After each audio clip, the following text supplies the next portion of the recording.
The man was about to close the garage door as usual, but instead he found a bruised woman holding two children under an old tarp. She didn't cry, didn't ask for help, just whispered, "We have nowhere else to go." And what Ethan did next changed the lives of all four of them. Rusty didn't bark. He growled a low sound as if his whole body were trembling. Ethan Walker was reaching to shut the garage door when he heard it layered beneath the usual clinks of metal and paused, setting his wrench back in the toolbox.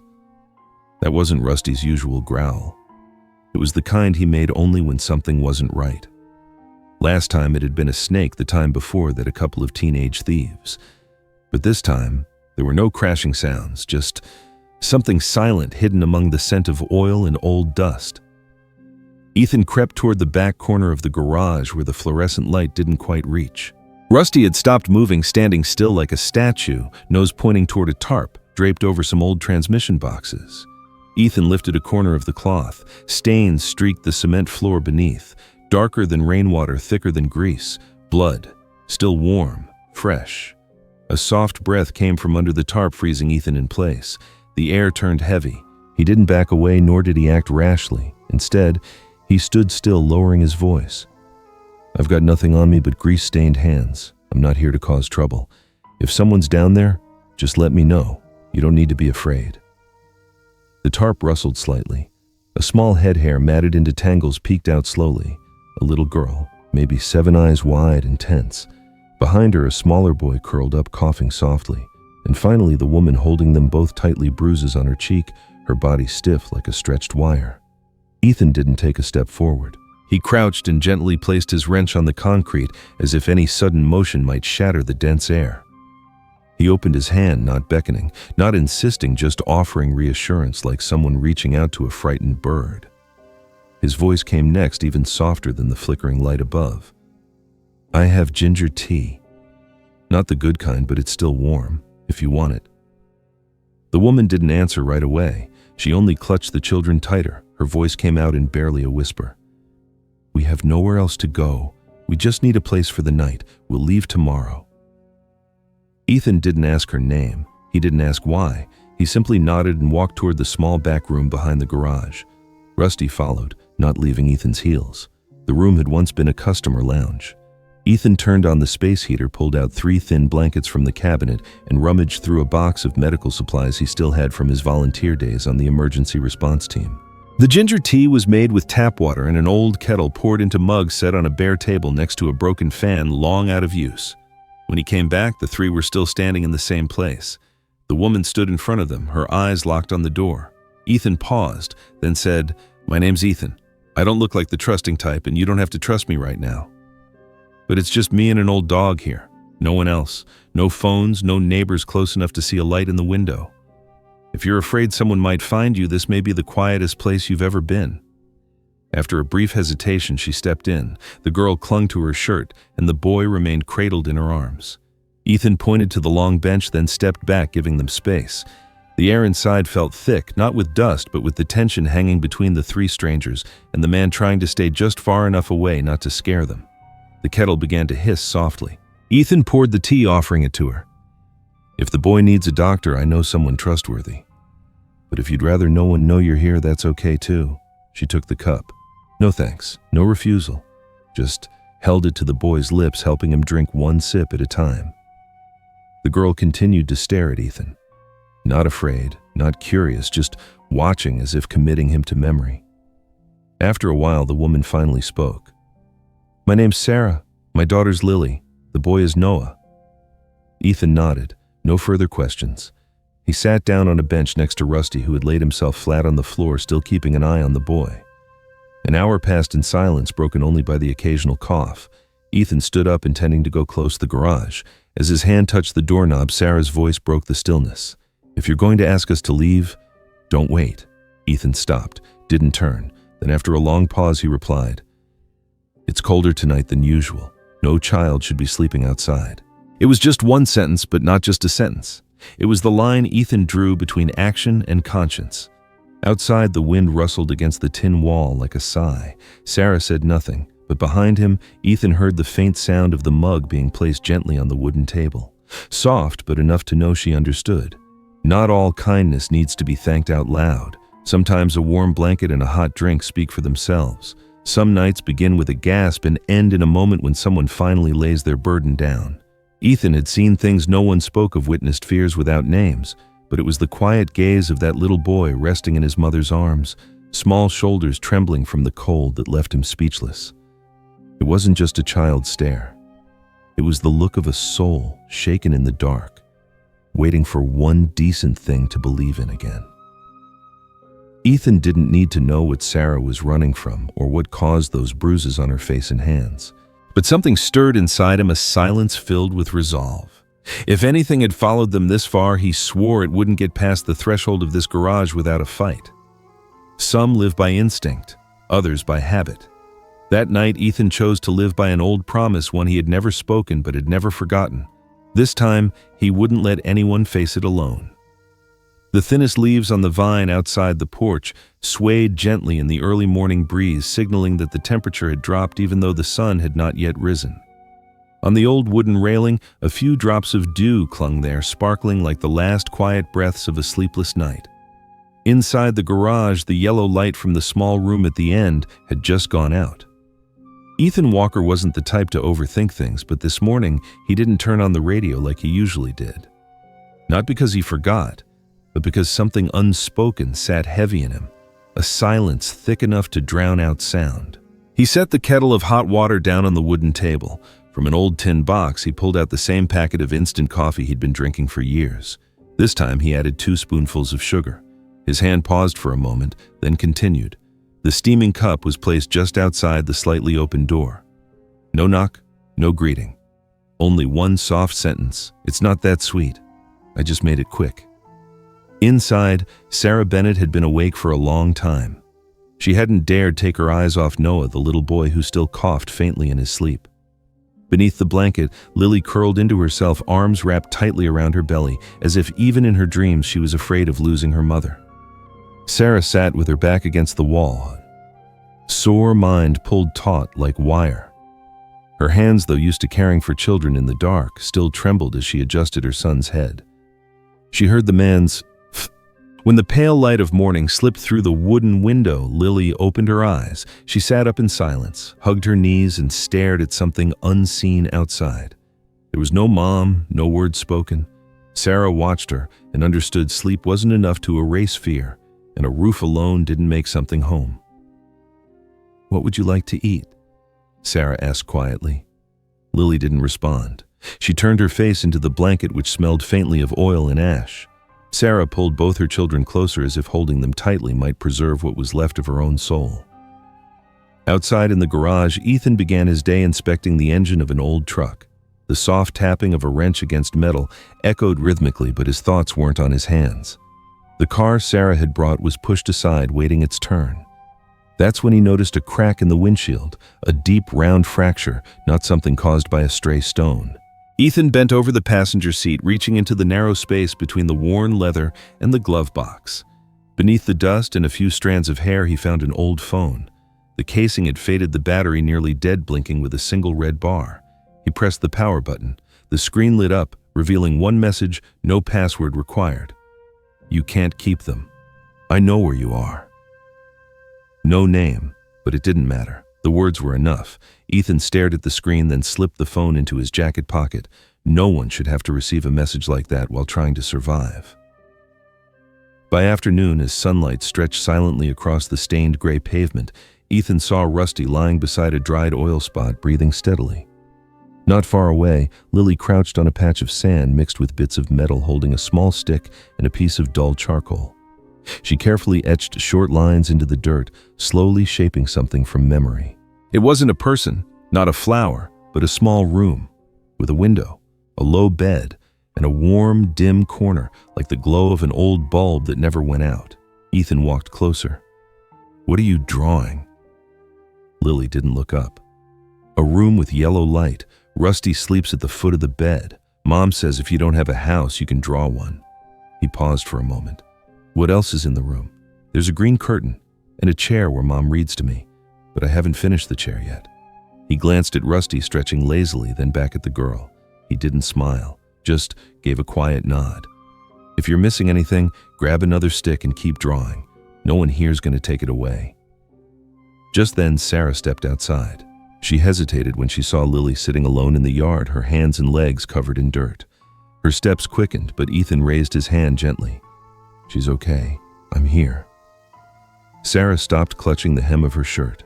She didn't say a word, nor did she go back inside. For the first time, she let her daughter be out of sight for more than 3 seconds. It was a fragile kind of trust, like damp paper, usable if cared for, but easily torn by a gust of wind. Lily looked up, caught her mother's eye in the doorway, paused for a beat, then turned back down and kept drawing.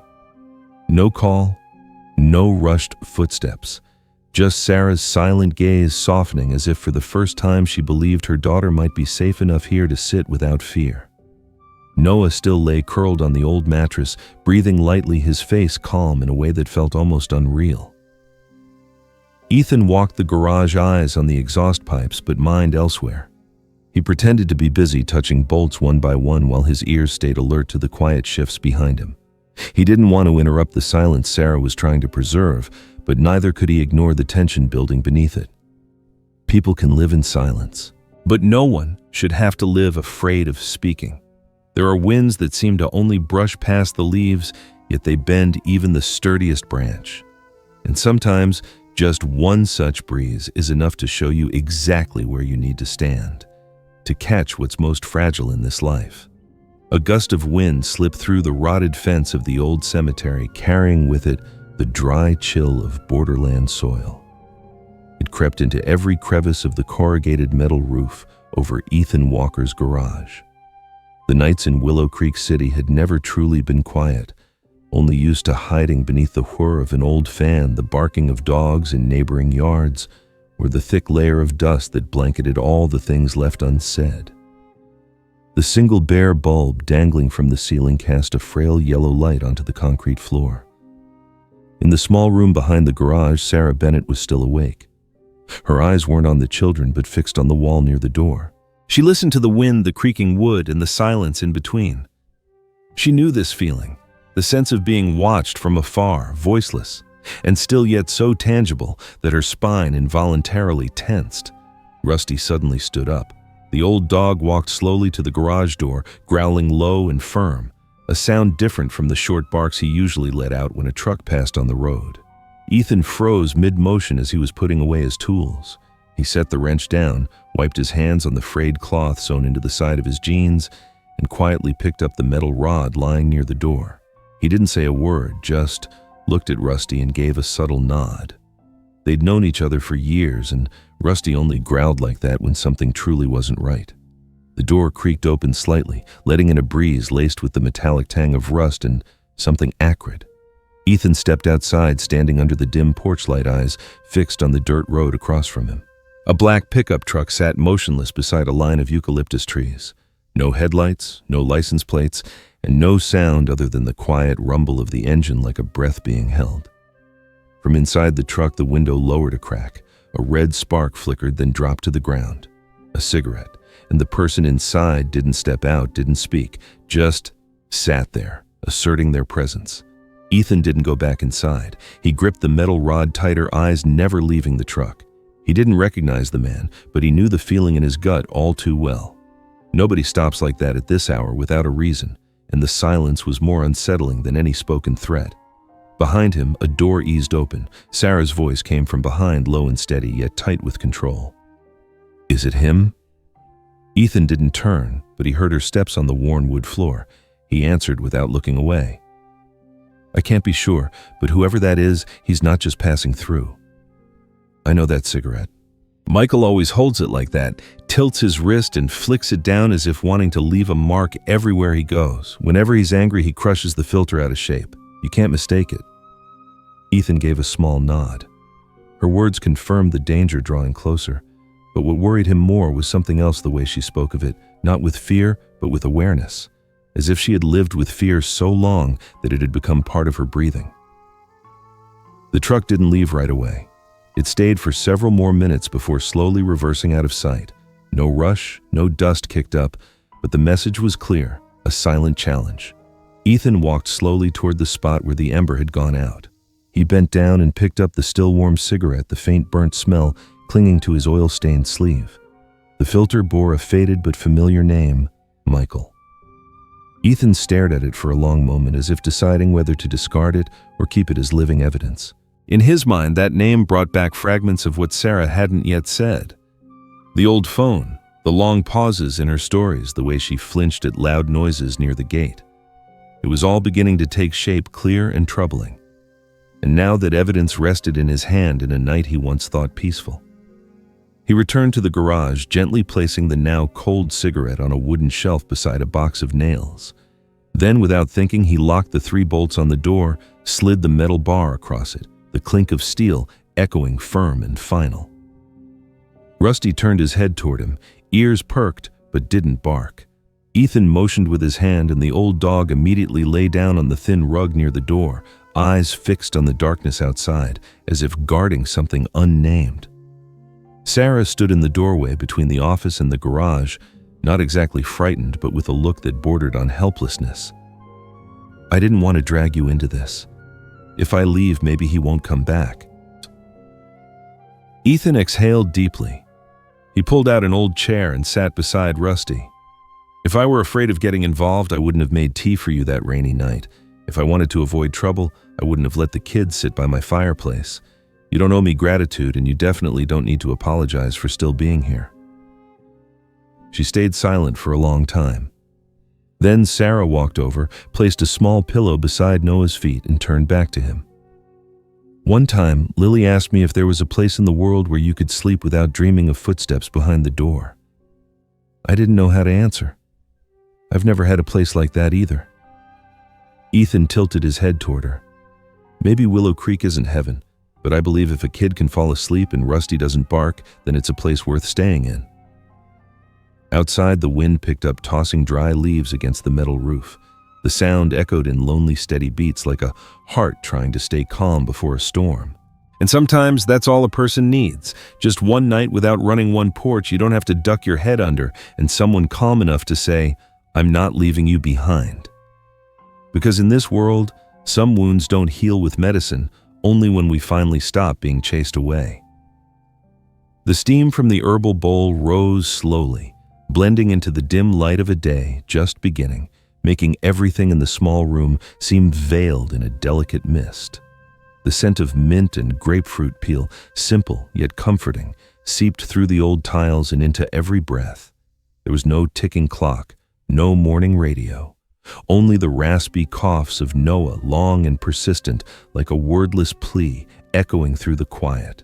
Sarah sat at the edge of the bed, gently keeping the cloth from slipping off her son's forehead. Her eyes followed Noah's every breath, trying to hold back the sting behind her nose. At the foot of the bed, Lily hugged a worn-out teddy bear, her gaze never leaving her brother. Her hair was slightly tousled, her little sandals placed neatly by her feet, and she sat in silence, as if knowing that even a whisper might shatter something fragile. Ethan opened the door and stepped in. He had just finished checking the generator out back, where he had patched up old wires and propped up a makeshift windbreak. His hands were still smudged with grease. He set a small bottle of syrup down on the table beside the bed. "I used this one for Rusty before. Doesn't taste too bad, at least not for that stubborn old dog. Should be fine for people too if you use just a small spoon." Sarah looked up at him, not to question him, but as if searching for something normal within the strangeness of it all. She didn't say anything, just nodded. Ethan understood, and he didn't need more than that. He poured boiling water into a cup, setting it near the herbal bowl, the heat mingling with the scent of the leaves. In that soft light, the thin curtain swayed gently in the breeze. Outside, the morning sun wasn't yet strong enough to chase away the chill. But inside that room, something else had begun to warm. Sarah stroked Noah's forehead. Her voice was so soft it nearly dissolved into the air. "I used to think that if I were just a little more patient, if I held back a little longer, knew when to retreat, maybe things would have turned out differently." Ethan placed the teacup down on the table. He didn't interrupt. Words like that weren't said for comfort. They were spoken so the speaker could hear them again, maybe for healing. Sarah continued, "Michael never yelled, never smashed things. What scared me the most was when he went silent, when the door closed and I was alone inside with him. The walls had no ears, but they remembered. Every time it happened, I stopped being myself. I became just a shadow lying still, waiting for someone else to decide what I was allowed to be. Ethan turned the spoon slowly in his hand. The faint sound of metal brushing ceramic filled the silence. He didn't ask why she hadn't left sooner. Questions like that never needed to be asked. Anyone who's endured it knows leaving was never easy. Some people learn to control with kindness. Others learn to endure with silence. He said, his voice low, steady. Sarah was quiet for a while. Then she began to speak again, this time without pause. One time, Lily saw me holding the keys standing at the door, but I didn't open it. She stood behind me saying nothing. I thought if I opened that door and left, Michael would find out. But if I didn't open it, I was teaching my daughter that silence was the way to survive. That's when I started to be afraid of myself. Ethan walked over to the drawer under the table. He pulled out an old silver cell phone, the kind used only for calls and texts. It has no GPS, no apps. The battery lasts a long time, and the only number saved is Walter. If you need it, just press and hold number 1. Sarah took the phone, her hands trembling slightly. She turned the device over in her palm. It's been a long time since I've held anything without fearing I'd have to let it go. These past years, everything I had fit inside one cloth bag, and most times I didn't dare hold on to anything for too long. Ethan didn't answer, but in his eyes there was something gentler. Someone who has known loss can always recognize that feeling, even between unspoken lines. Sarah set the phone on the table and looked up at him. Why are you helping me like this? No questions, no expectations. Ethan turned toward the window. A few dry leaves spun gently in the wind. I stood on the sidelines once. When someone needed me, I stayed silent. I thought I wasn't strong enough to do anything that mattered, and then I ran out of chances. Since that day, something in me decided that if it ever happened again, I wouldn't just stand by. Sarah turned toward Noah. His breathing was still wheezy, but it seemed a little more even. Lily had dozed off beside him, curled up with her teddy bear like a tiny bird tucked in for the night. We're not trying to depend on anyone's kindness forever. We just want a few days of peace. After that, I'll figure things out. Ethan replied without hesitation. I'm not giving you time. Take however much you need. But for now, let's get Noah well first. A warm silence filled the room. No one spoke again. But the heaviness had lifted. In the quiet, there was understanding. You don't always have to know everything about someone to feel close to them. Sarah leaned back against the bed frame. She covered her eyes with her hand, not to cry, just to rest. Ethan stepped toward the door and gently pulled it closed, but before he left, he looked back. Not every place gets to be called home, but sometimes a place safe enough to rest your head is worth holding on to. And the door closed as quietly as someone who had learned how to step into someone's life without making them afraid. Some mornings begin with the hum of a gas delivery scooter or the distant tolling of a church bell, then fade into the peaceful stillness of Willow Creek City. But there are also mornings that start with something quieter, subtler, the sense that something is approaching slowly, but certainly like the shift in wind just before an unannounced storm. Ethan Walker stepped outside before the sun had fully risen, his rubber sandals pressing into the damp earth still touched by night dew. On the front step sat a basket of bread wrapped carefully in cloth next to a glass jar of honey. No name, no note. But the way the cloth was tied with a piece of blue yarn and the warmth still lingering in the bread told him someone had been there very early. He carried the whole basket inside, set it near the stove, and opened the window to let in the morning air. The faint scent of coffee drifted through the room. Not long after, the sound of small footsteps echoed down the hallway and Lily appeared, her hair-tousled eyes still heavy with sleep. Did you wake up? Rusty Ethan asked. No. Rusty woke me, the girl said as she pulled out a chair and rested her chin on her hand. You know, I dreamed of a house full of cars, but none of them could run. I think I need to learn how to fix cars. Ethan smiled but didn't reply right away. Some dreams only need to be heard. Sarah came out a few minutes later, her hair tied back, her face calmer than usual. Noah was still sleeping. Ethan poured another cup of coffee and placed it in front of her. Thank you, Sarah said softly, her voice husky. She looked outside through the cracked window. It's so quiet this morning. Quiet, Ethan echoed, but not empty. As the three of them sat at the table, Ethan's phone rang. He stepped outside, standing behind the old shed. The voice on the other end was rough but clear. "Ethan? Thought you'd forgotten my number. No, it's just, I finally need it today. Walter Green." Once the sheriff in Riverbend Town, now retired and living in a cabin by the pines, didn't need small talk. Ethan spoke directly. "I need to know what you've heard about Michael Harris and Eric Coleman." There was a long pause before Walter answered, slow and measured.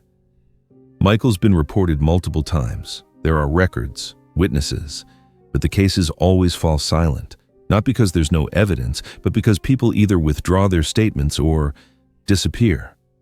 "Why?" "Because of Eric," Walter said. "He doesn't act directly, but he's the one behind the curtain. He's got money people and a polished front." Ethan looked up at the sky, now shaded gray and gold. A crow flew past, slicing the silence between the treetops. "Is New Hope Center real?" "It is, but not in the way its name suggests. It's not a shelter. It's a net, soft enough to fall into, hard to escape." Walter added that in the last 2 years, a number of teenagers who had temporarily stayed at the center had gone missing. No charges, no trials. Ethan hung up without a goodbye. A chill ran down his spine, and it wasn't because of the wind. By noon, Pastor James Carter arrived. He wore no robe, just a worn brown shawl. In his hand was an envelope. It was in the church mailbox, no return address, but the recipient is clear: Sarah Bennett. Ethan opened the letter. Inside was a neatly printed invitation on white paper, bordered in soft blue flowers. The language was gentle, even overly kind, inviting Sarah to visit the New Hope Center for Life Realignment, offering travel and lodging support. It included a map and a contact name. "We both know the fancier the words, the more cautious we need to be," Ethan said. The pastor placed the jar of honey on the table. For Noah, he said he only drinks warm water if it has honey. As Pastor James left, Sarah walked in carrying Noah's shirt to wash. She froze at the sight of the letter. "I thought once I disappeared, no one would remember me." "They don't remember you," Ethan said. "They remember what they haven't taken." Sarah didn't respond. She sat down at the table, laying her hand on the fabric as if holding in all the things she hadn't said. That afternoon, Lily pulled Ethan out to the garage. "Can I clean the toolboard? I promise I'll be careful." He nodded. As she was wiping the rusted wrenches, she asked, "If one day I learn how to use these, can I work here?" Ethan pulled an old screwdriver from the drawer, its wooden handle worn smooth. "This one's not sharp anymore, but it fits the hand. If you're okay with getting greasy, there's always a place for you in this shop." Lily smiled, a genuine smile, not halfway. A kind of light Ethan hadn't seen in a long time. He stood still. In that moment, Ethan understood that some people, though unnamed, unseen in records headlines or honor boards, are the pillars for souls drifting through life. They don't need praise. They don't need recognition. They only need to be present when someone else needs to believe the world still holds a bit of kindness. Steam rose from the old ceramic cup, drifting silently through the small kitchen behind the garage like a wisp of mist lingering in a town still half asleep. On the window ledge, a few sprigs of dried mint lay still untouched even by the breeze that passed like a soft brush of memory. Tiny dust particles floated in the early light, as if the air itself hesitated, unwilling to disturb the calm that had just settled after so many heavy days. The wall clock ran 3 minutes late, but no one noticed. From the quiet room inside came a dry, persistent cough. Sarah leaned in, not in panic, but with the focused attention of a mother who had long learned to recognize the early warnings of trouble. Beneath the blanket, little Noah's body tensed with each cough. His cheeks were flushed, his forehead burning. Though the room was sealed from the wind, it carried its own kind of chill, the kind that stemmed from unspoken worry. Lily had been awake for some time. She didn't cry or fuss. She just sat silently, arms wrapped tightly around her brother's shoulders, as if believing that if she held on, the fever wouldn't carry him away. Ethan didn't knock when he came in. He placed a carefully wrung cold towel and an old bottle of cough syrup on the table. No questions. No words of encouragement. His silence was a language Sarah understood at once. Then he turned, lifted the wall-mounted landline receiver and dialed with firm, familiar fingers. "Teresa, I need you here right away. The boy won't stop coughing. He has a high fever. I don't know if it's the flu or something else, but it's not good." Dr. Helen Whitaker arrived sooner than Ethan expected. Her old truck rolled over the gravel and stopped neatly in front of the garage, as if it knew the path by heart. She stepped inside, rubbing her hands, nodded at Ethan with a small smile, then, without waiting for introductions, knelt beside the bed. Sarah stood pressed against the wooden wall. Her eyes stayed locked on the front door, though it had been securely bolted and reinforced with a steel bar. She said nothing. Her hand moved gently through Noah's damp hair, following each labored breath. Ethan sat by the tool chest, eyes fixed on Helen's every move. When the stethoscope left the child's chest, Dr. Helen stood and turned to Ethan, her voice soft and measured. "It's not dangerous. Just a high fever from the weather, changed too much dust, and he's still weak. I've given him something to bring it down. Keep him warm. Give him fluids, the coughing will ease. Coughing will." She paused briefly, then lowered her voice even more. "But Ethan, the boy's mother, she's holding her breath. She's living like she's on the edge of a cliff, terrified that the moment she lets go, everything will fall apart." Ethan didn't answer right away. He waited until Helen left the room, then gently closed the door, standing in silence for a moment, as if making sure he'd missed nothing. "She doesn't need advice, Teresa," he said quietly. "She just needs a place where no one asks, 'How did it get this far?'" Sarah nodded in thanks, but her eyes remained pinned to the wooden door. Ethan knew the real fear wasn't about what had already happened, but the uncertainty of whether the nightmare would return, hiding under a new name just outside. When Ethan stepped outside to collect the bread Mrs. Martha Doyle had left at the door, he nearly slipped on a bright yellow flyer. Unlike the usual ads, this one was printed on glossy paper with tidy fonts and gentle language. New Hope Center, a place for women and children to begin again with safety care and free legal assistance. No specific address, just a phone number and a small QR code in the bottom corner. Ethan quietly folded the flyer into quarters and slipped it into the drawer under the workbench. That afternoon, Pastor James Carter arrived, carrying with him the scent of incense still clinging to his old cassock. He glanced at the flyer, frowning. That place has been under suspicion. There's no real office. It's all a front. Just a fake network to lure people in, then vanish. Ethan placed a hand on the drawer. His voice turned hoarse. "I know, and I'm sure Michael isn't working alone." Pastor James said nothing more, but the look he gave Ethan was full of quiet understanding. No words needed. Both men knew a new storm was brewing, silent but no less fierce. Late in the afternoon, the sky turned amber, casting long shadows on the stained cement. Lily sat on the porch steps, a blank sheet of paper spread before her, scissors in hand. She carefully cut the paper into strips, then folded them delicately into the shape of a butterfly with soft wings. She tied it with a rubber band to the wooden bar outside the window. Sarah stepped out, paused, then sat beside her daughter. "What are you putting up there, sweetheart?" "I think if the butterfly is here, the wind will turn a different way and won't blow into the room." Noah's scared of the wind. Sarah looked up at the paper butterfly. The sun had dipped low, casting golden light onto its thin wings, making them glow like the real thing. She reached out and gently touched her daughter's tousled hair, her voice soft like a fading lullaby. "The wind isn't stronger than a butterfly as long as you believe it." Lily didn't answer. She just smiled, her eyes shining with a quiet faith that needed no approval. And Ethan, watching from the doorway, whispered without sound, "Sometimes the wrong flyer can make you cautious, but the right butterfly in the right place can make the whole house feel a little warmer." Because in this tired world, fragility isn't always a sign of weakness. Sometimes it's the very first shape of strength, the kind that starts from a small belief lit by a child's hand and held firm by grown-ups who no longer dare to dream but still choose to protect. The small grocery store next to the church was rarely busy during the week. Yet today the fruit baskets were stacked into neat pyramids, the edges decorated with strips of colored paper hastily cut from an old magazine. The scent of ripe oranges mixed with the dry cinnamon from the tea bags hanging near the entrance drifted all the way out to the porch.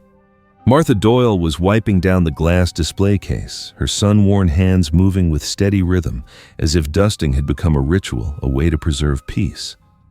But her eyes didn't match her hands, glancing now and then toward the man standing near the checkout. He hadn't bought much. A small bag of rice, 2 chocolate bars, and a jar of honey. But when he paid, he left a few crisp bills more than the total, and simply said, "Just a small gesture of appreciation for the folks keeping life steady in a place as lovely as this." He smiled, a smile that wasn't too much or too little. His face was clean, neatly dressed hair combed to one side. Everything about him seemed just right enough to trust, but not quite enough to erase all doubt. Ethan Walker stepped into the store just as Mrs. Doyle stood there still holding the cloth, her eyes following the man as he exited. The little bell on the door chimed softly. No one spoke for the first few seconds. Ethan grabbed a bottle of water from the shelf and walked straight to the counter. Mrs. Doyle seemed to snap out of her thoughts, but instead of greeting him like usual, she only gave a small nod, glancing around as if afraid someone might hear. "That man just now gave me a box of imported brown sugar." She whispered, her voice lower than usual, her eyes downcast. "Also made a donation to the church, $200. Who wouldn't appreciate someone like that, right?" Ethan didn't reply. He placed the water bottle on the counter and tapped his finger lightly on the cap. Then he asked, "Did he give a name?" "Yes. Eric Coleman. He even handed me a business card, had a logo on it. Said he works for a resettlement organization, helps single mothers start over." Sounded very legit. Ethan gave a slight nod. He picked up the bottle, slipped it into his bag, and walked out without another word. Rusty, the old dog lying on the porch, raised his head to watch him go, then settled back down to sleep. The church in Willow Creek City was usually quiet, but that afternoon in the small office behind the altar, sunlight filtered through a thin curtain and fell across the wooden desk where Pastor James Carter was reading through some documents. "You came at the right time," the pastor said as Ethan walked in. "I just received a file from the organization that man represents. Hand-delivered, stamped in red from Houston. 1 copy for me, 1 for Mrs. Doyle, and 1 for Sarah." Ethan sat down, his eyes fixed on the folder with the plastic cover. "What does it say, Pastor?" All the usual hopeful language. "We want to walk alongside mothers overcoming hardship. We believe relocation is a right for everyone." And so on. Pastor Carter slid the letter addressed to Sarah across the desk. Ethan picked it up, paused for a moment, then left the church without opening it. On the way back to the garage, he slipped the letter into his coat pocket as if waiting for the right time. Sarah was sitting on the porch mending the hem of Noah's old shirt. She was using dark blue thread completely different from the fabric's color, yet the stitching was precise and clean. Ethan stood there for a moment, then sat on the step beside her and placed the envelope next to her. Sarah glanced at it but didn't touch it. "They know I'm here. Or maybe they never stopped watching." Ethan said nothing. The breeze carried the scent of mint from the planter between them. "Back when I was still in that place, I used to dream of being somewhere else. Anywhere else, really, as long as it was different. I never thought I'd find it, but I still dreamed. And now, someone's offering me a dream that looks almost too good to be true. The problem is, dreams can be the subtlest way to trick someone who's desperate." Ethan turned his head and looked into her eyes, no longer full of fear. "If you decide to go, I won't stop you. But I hope you'd go because you're searching for something new, not because you're running from something old." Sarah stayed silent. She lowered her eyes, snipped off the extra thread, then said, "I've lived in fear for so long I don't remember what it's like to live for anything else. But I also can't keep living with my heart locked away. Maybe fear is a good warning. And courage isn't the absence of fear. It's choosing to face it even when it's still there." Ethan nodded, his gaze softening. That night, no one brought up the letter again, but Sarah came out with 2 mugs of tea, one for herself and one for the workbench where Ethan was still welding the rear frame of the garage. The blue glow of the torch reflected in his eyes, and the scent of hot iron mixed with the air like a new kind of protection. Some people show up bearing gifts. Some offers are sweet, like brown sugar polished like a letter with an official stamp. But not all kindness is sincere. And sometimes the most dangerous thing isn't a punch to the face, but a hand that reaches out at just the right moment. The wind brushed against the tin roof, making thin, whisper-like sounds. Dry leaves were tangled on the phone wires behind the garage, swaying slowly as if they too hesitated to fall. The air carried the scent of rusted iron and old motor oil, mixed faintly with a trace of cinnamon from a loaf of bread someone had left by the garage door early yesterday morning. Ethan Walker was crouched by the back wall of the garage. He lifted an old crumbling brick, visually measuring the joints between the doorframe and the rear wall. A steel bar freshly cut and nearly the length of his arm rested neatly beside him. He wasn't in a rush. He just breathed steadily, his eyes focused as if he were mending an old wound in the very home that sheltered him. Sarah Reyes's footsteps sounded behind him. She stood there silently for a moment before speaking. "Do you need me to do something?" Ethan didn't turn around. He simply pointed to the open toolbox. "There's a black number 13 wrench in there. Can you hand it to me?" Sarah rummaged through the box for a moment, then carefully walked over. Her hand was still clumsy, her fingers slightly sticky with machine oil. Ethan took the wrench, gave a nod of thanks, then tightened a freshly installed bolt with it. After a moment, he stood and brushed the dust off his knees. "This part of the door needs an extra hinge. Do you want to try putting it in?" Sarah hesitated. "Me? I've never—" Ethan tilted his head, his gaze calm with a trace of kindness. "There's a first time for everything. Go ahead, I'm right here." Sarah paused, then accepted the hinge and the screwdriver. She knelt down, her hands trembling slightly as they touched the metal. Ethan stepped back, giving her space, but his eyes never left her movements. "What if I mess it up?" Sarah asked without looking up. Ethan replied, his voice low but gentle. "Then we'll fix it together. That's what people do with the things they care about. Nobody gets blamed for learning how to stand again." A quiet moment passed between them. Sarah gently turned the first screw. The sound of metal against wood rang out, halting, but not unpleasant. Up front, Rusty stirred the soft click of his claws tapping on the concrete floor. The old dog lay curled up on a frayed mat, his head tilted as if he were listening to something in his sleep. On the wooden table nearby, a folded sheet of paper sat with colored pencil strokes still smudged from a child's fingers. It was the poem Lily had written the night before, after her teacher gave the assignment. "Write about the place where you feel the safest. The garage smells like Dad. The dog doesn't bark, but lies in the right spot. The wind sneaks through this door. Rusty doesn't block it, but when I sit beside him, even the wind lies down." Ethan had paused in front of that poem just before the sun had fully risen. He held a hot cup of coffee with both hands, not drinking, only staring at the messy lines with quiet eyes. There was something in the simplicity of those words that settled in his chest. When grown-ups talk about trust, it's often just habit. But when a child writes about feeling safe, adults feel like they're learning how to live all over again. That poem, simple and clumsy, ended up on page 5 of the local paper under the Kids and Life column, and the attention it unintentionally sparked began there. That afternoon, Pastor James Carter showed up at the garage door. He wore an old black cloak, holding a bag of bread and a jar of wild honey. "We gathered these at church. It's not much, but it's enough to warm the heart," he said. His eyes resting briefly on Sarah, then shifting to Ethan. "Sometimes God doesn't take away the darkness, but places a lantern in our hands. And sometimes that lantern is someone who listens instead of judging." Sarah accepted the bag and gave a slight nod. "Thank you, Pastor." The pastor said nothing more, only gave her a gentle pat on the shoulder before turning away. That evening, as the cold breeze crept in through the gaps that hadn't yet been sealed, Sarah stood behind a thin curtain, her eyes on the dimly lit backyard. Ethan was connecting the final wires of the sensor system, his back straight, moving slowly like a man who knew every stone beneath his feet. Each time the test light flickered on his shadow stretched against the coarse cement wall. Not big, not loud, but just enough to make anyone watching feel like something was slowly being rebuilt.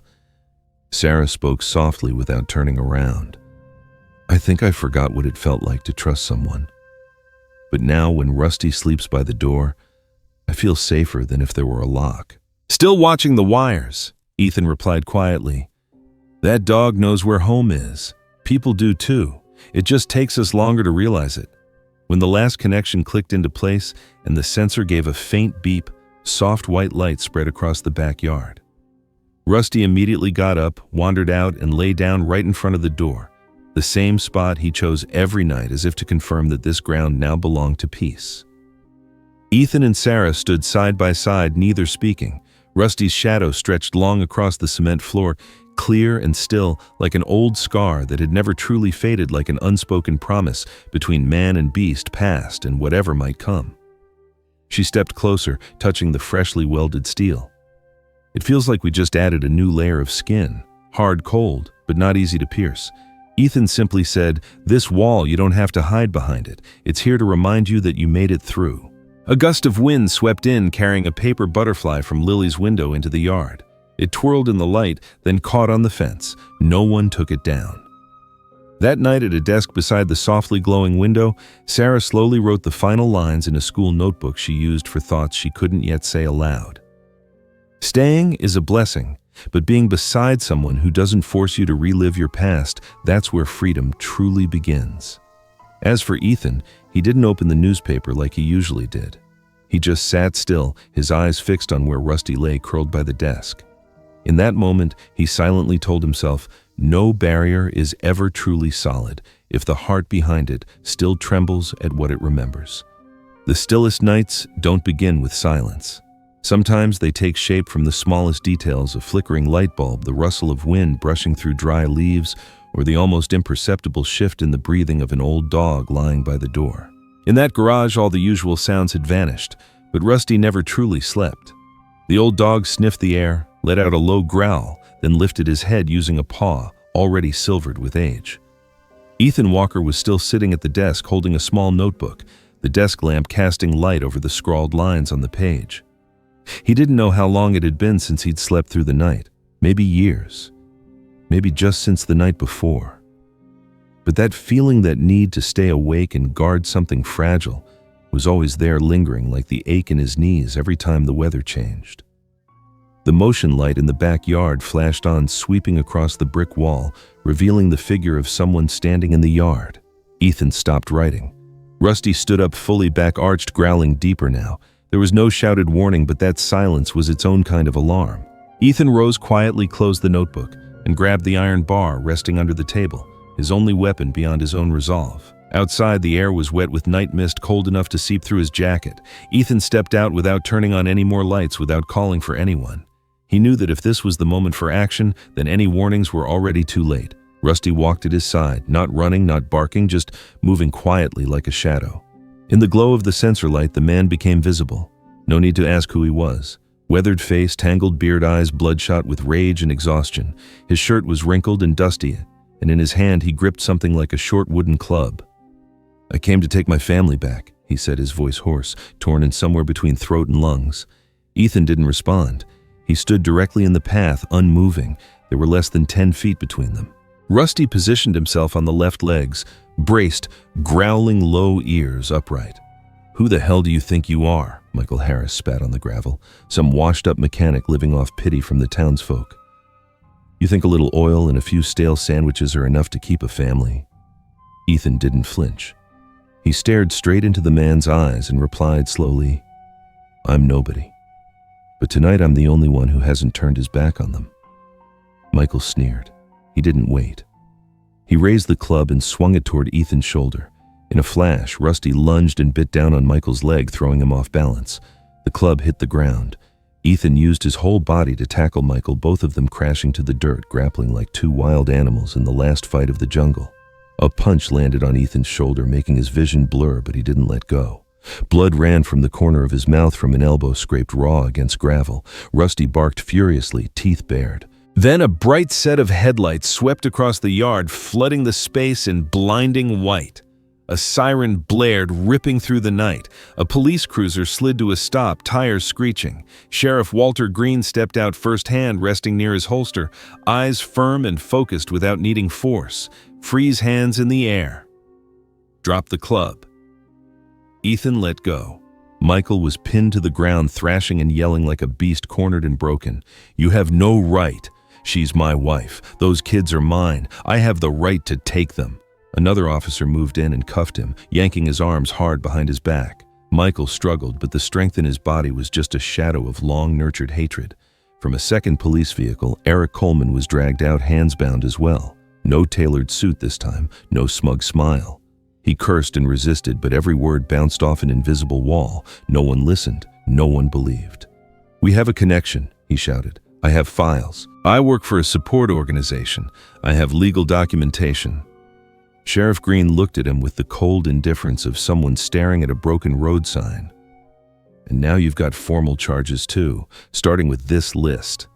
A file folder had fallen from the glove compartment of Michael's truck. One officer picked it up and opened it. Inside was a list complete with photos, names, addresses, all the information of children. On the last page, 2 names were circled in bold red ink, Lily Bennett and Noah Bennett. Ethan said nothing. He knelt down and gently stroked Rusty's back, a silent thank you.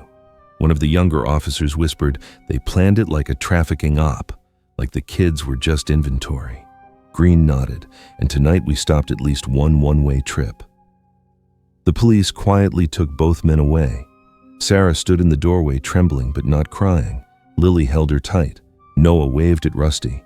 No one had to tell him, but he knew that Dog had protected everything he thought he was going to lose. Ethan returned to the garage. His shirt was torn, blood soaked into one sleeve, but his eyes were steady. He stood for a moment watching the last of the headlights fade, then turned back inside and closed the door. No one said a word, but in the silence there was a breath of relief, soft but real.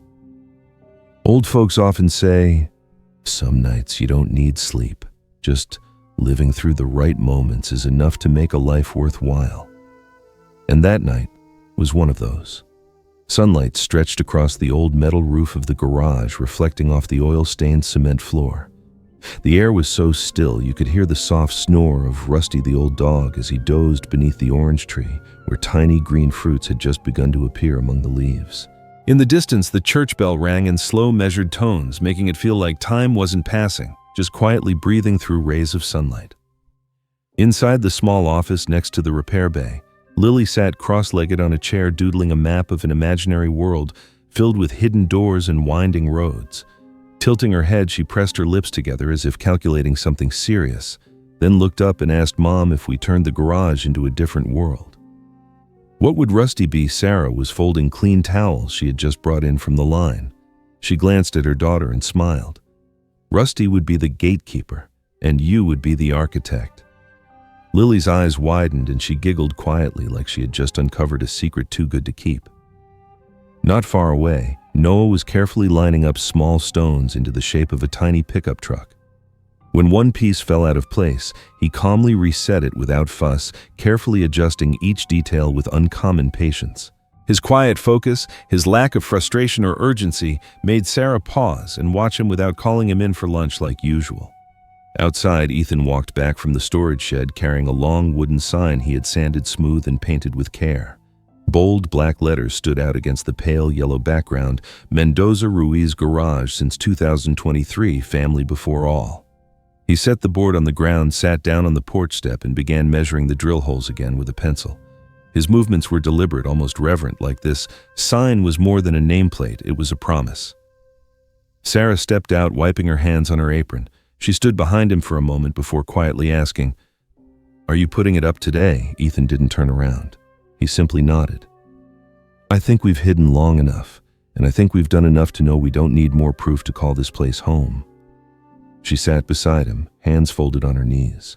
A soft breeze drifted past, carrying the warm scent of baked goods that Mrs. Martha Doyle had left at the door earlier that morning. I've never lived anywhere long enough to learn the neighbors' names, but now every morning Lily says hello to Rusty. Every week we get fresh bread from Mrs. Doyle, and Pastor Carter drops by almost every afternoon.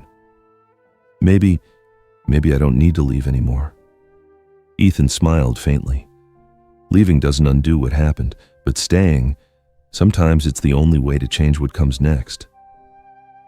As the afternoon light softened, Lily came running out, waving a piece of paper. "I wrote a new poem. If I were a garage, I wouldn't be afraid of the dark because Rusty would turn on the lights when the sky fell." Ethan pretended to nod wisely and patted her head. "Then you better teach Rusty how to flip the switch on time." That night, after the children had fallen asleep in the small back room, Once just a dusty storage space, now a true shelter. Sarah stepped onto the porch, holding 2 cups of coffee. She sat beside Ethan, who was still looking up at the sign they'd put up earlier. They sat in silence for a long time. Around them, the only sounds were the whisper of wind through the boards and the soft rustle of insects hidden in the grass. Sarah turned the cup slowly in her hands. I used to think that if I ran fast enough, far enough, the old wounds would fade. But the further I ran, the clearer those memories became. Now I just need somewhere warm enough to breathe evenly and close enough not to feel alone. Ethan looked at her, his gaze not pitying but understanding. He didn't speak, only nodded. And in that small gesture was more comfort than any words could give. After a while, Sarah continued. Noah doesn't cough at night anymore. Dr. Whitaker says it might be the weather, maybe his spirit. But I think it's because he's held at night now, not yelled at. And Lily's been writing poems every day. She said she wants to make a book and keep it in a reading corner here at the garage. Ethan smiled. Then I'll have to clear a little space and call it Rusty's library. Sarah laughed with him, soft and genuine, no longer guarded. They stayed like that, letting the silence speak what neither needed to say aloud. No one brought up paperwork. No promises were made. Just the act of hanging that sign and the quiet way their eyes met was enough to affirm what had already taken root here. A home settled in quiet resilience, like the soft light that returns each morning no matter the weather. Some things don't need weddings or oaths, just a presence steady enough that you no longer feel like you're facing the world alone. That night in the old garage of Willow Creek City, no one said the names Michael or Eric anymore. Not because they weren't real, but because they were no longer the center of the story. What remained was 3 people who had once been lost, now sitting together sipping coffee, looking toward a tomorrow that no longer felt uncertain. And on the wall, under the warm yellow glow, the new sign quietly shone, Mendoza Ruiz Garage, family since 2023.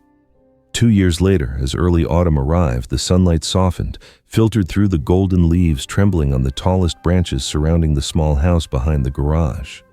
Willow Creek City seemed to slow down today, or perhaps everyone had simply paused for a moment to witness something warm being written into existence after years marked by dust, wind, and quiet sorrow.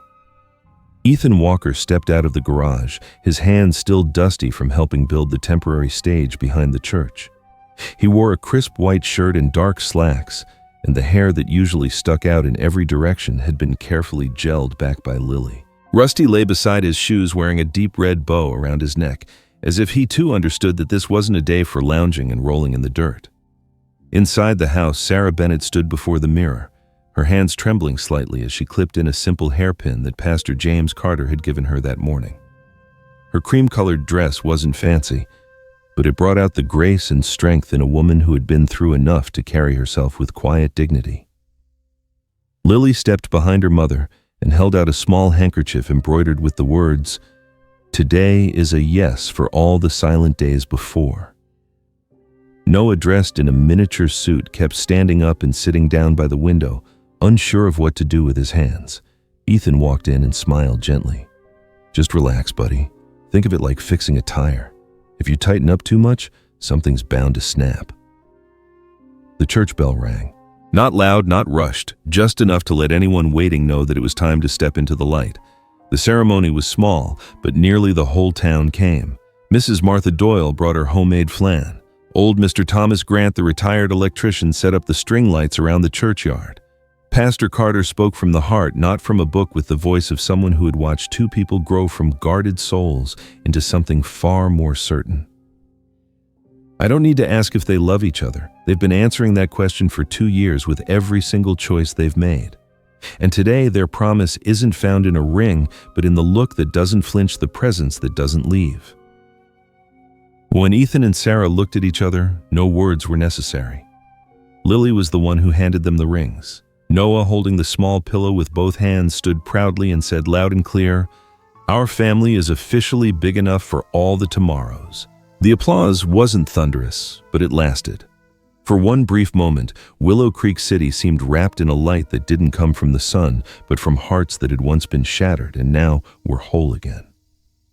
That evening, beneath the sign that read, "Walker Bennett Garage," a smaller plaque was added. We fix cars. And sometimes we fix trust. Perhaps the most beautiful thing in this life isn't being strong all the time, but that in our weakest moments someone quietly opens a door and says, "You can stay."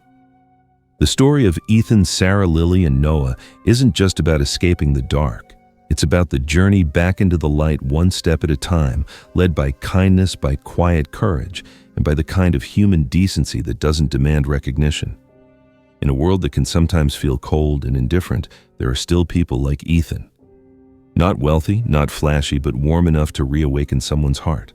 And as life always finds a way to balance things out, good people are eventually rewarded, and those who harm others will sooner or later face the consequences.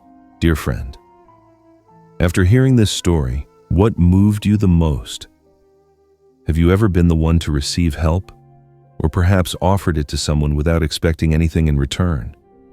And if one day someone knocked on your heart just when you were about to give up, what would you do?